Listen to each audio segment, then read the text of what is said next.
Welcome to Luca and Miguel. Enjoy the video. You begin by opening settings and going straight to screen time. Do it now so changes stick to the device. Once there, tap Turn on Screen Time and choose whether this is your iPhone or a child's device. This determines default suggestions. Next, set a screen time passcode. Make it different from your lock code and enable Face ID or Touch ID if prompted. This passcode prevents kids or others from changing limits, so you lock in control before enabling content and privacy restrictions. Once enabled, dive into content and privacy restrictions and flip the master switch at the top. This activates all options.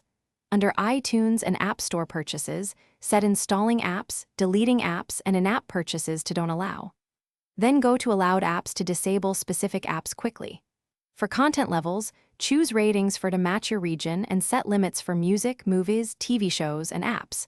For web content, select Limit Adult Websites or Allowed Websites only to control browsing. To finish, open Privacy and lock down which apps can access location, contacts, photos, microphone, and camera. Set each to don't allow or while using, based on necessity. Then check Allow changes under passcode protected sections so preferences can't be altered without the screen time passcode.